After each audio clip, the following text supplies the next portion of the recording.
Hi, welcome in BSc PCM classes. Today, I will discuss about the motion of a body in a non-inertial reference frame.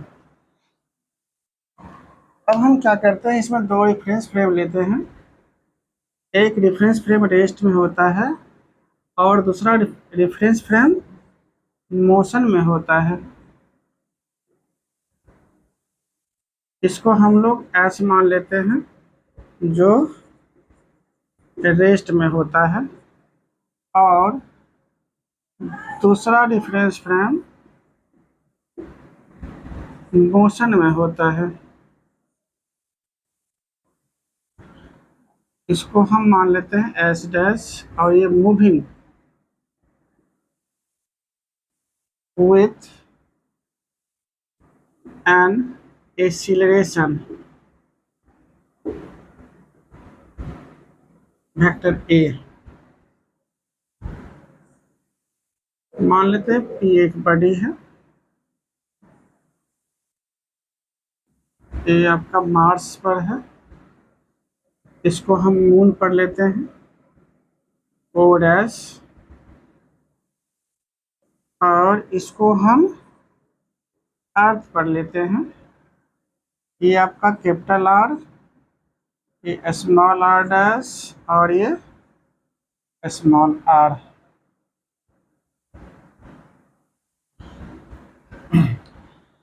यानी S और S dash दो reference frame है, P एक body है जिसका position vector with respect to observer O और O dash vector small r and vector small are dash respectively.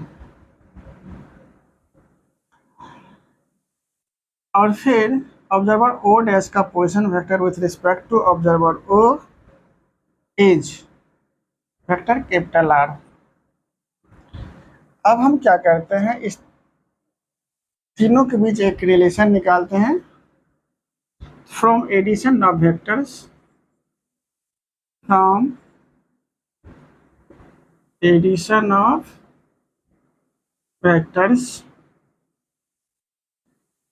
O dash plus O dash P is equal to O P. यहाँ से हो जाता है vector R vector small are dash is equal to vector small R. यहाँ से R dash is equal to R minus capital R. From equation first, इस equation first से आगे बढ़ेंगे, इसको हम डिफरेंशिएट करते हैं। Differentiating equation first with respect to time T. तो ये आपका हो जाता है D R dash upon D T is equal to D are upon D T minus D capital R upon D T.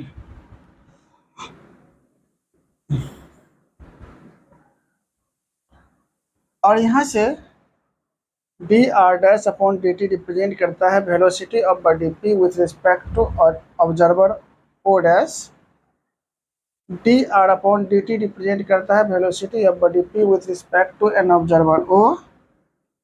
और d are upon D T represent करता है velocity of observer O dash with respect to an observer O.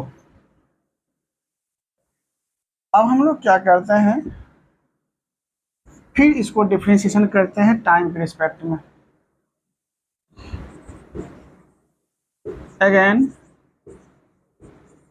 Differentiating equation 2 with respect to time t। अब यहाँ से हो जाएगा D square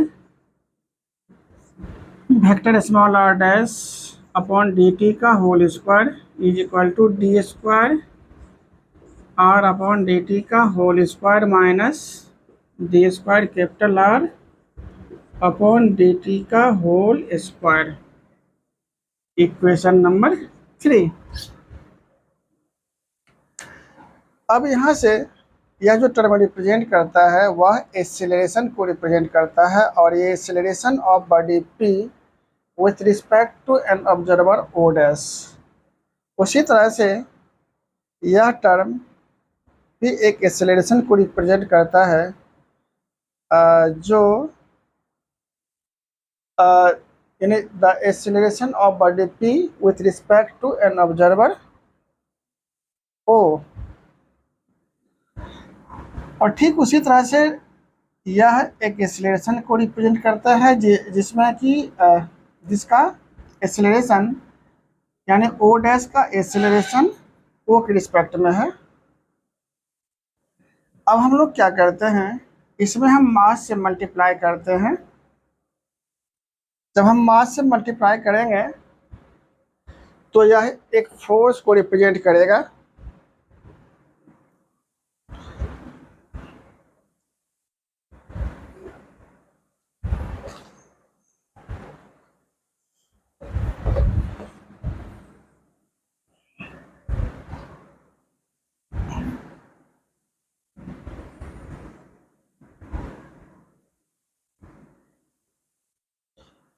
Multiplying by mass m both side of equation 3।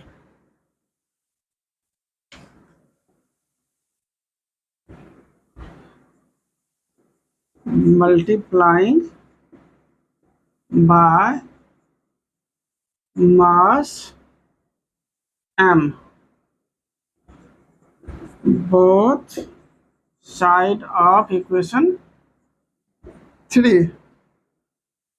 यहाँ से हो जाएगा m D square vector small r dash का vector small r dash upon D T का whole square is equal to m D square small r dash small r upon D T का whole square minus m D square capital R upon D T का whole square. अब यह जो represent करता है यह force को represent करता है, यानी force experienced by the body with respect to difference frame S dash. उसी तरह से यह भी एक फोर्स को रिप्रेजेंट करता है, यानी force experienced by the moving body with respect to difference frame S. और यह जो रिप्रेजेंट करता है वह भी एक फोर्स को रिप्रेजेंट करता है, यानी D square R upon D T का होल स्क्वायर जो है वह एक्सीलरेशन ए को रिप्रेजेंट करता है with respect to reference frame S. अब हम लोग यहाँ से क्या देख रहे हैं, यहाँ से देख रहे हैं कि F dash is not equal to F. जब एफ डैश एफ के इक्वल नहीं होगा तो इसका मतलब यह होगा कि यह जो फोर्स एक्सपीरियंस्ड हो रहा है by the body with respect to reference frame S और एस डैश के रिस्पेक्ट में वो इक्वल नहीं है। इसका मतलब ये हो गया कि जब इक्वल नहीं है तो यहाँ पर लॉज ऑफ फिजिक्स इक्वली रूप से अप्लीकेबल नहीं होगा।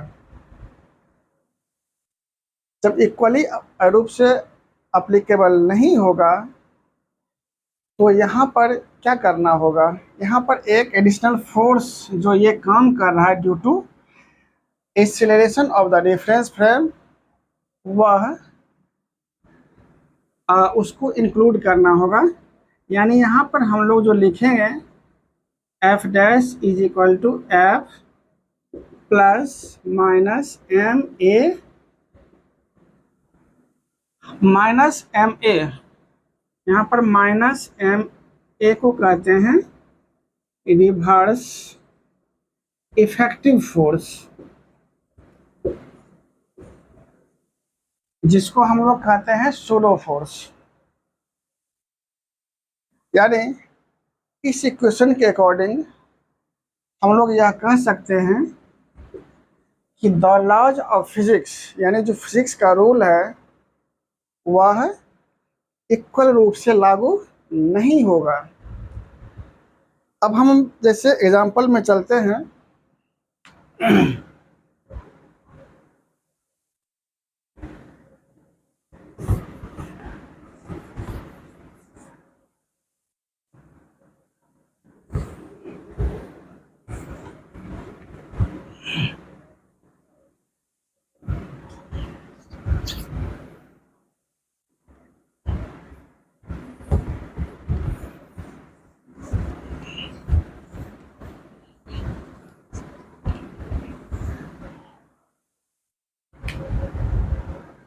इसे मान लेते हैं ये आपका एक सरफेस है, स्मूथ सरफेस, और यहाँ एक पुली अटैच्ड है और इस पुली से एक दूसरा पुली अटैच्ड है।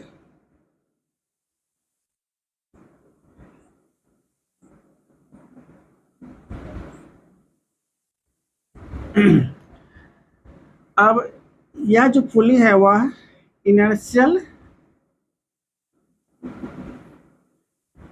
रेफरेंस फ्रेम जैसा बिहेव करता है।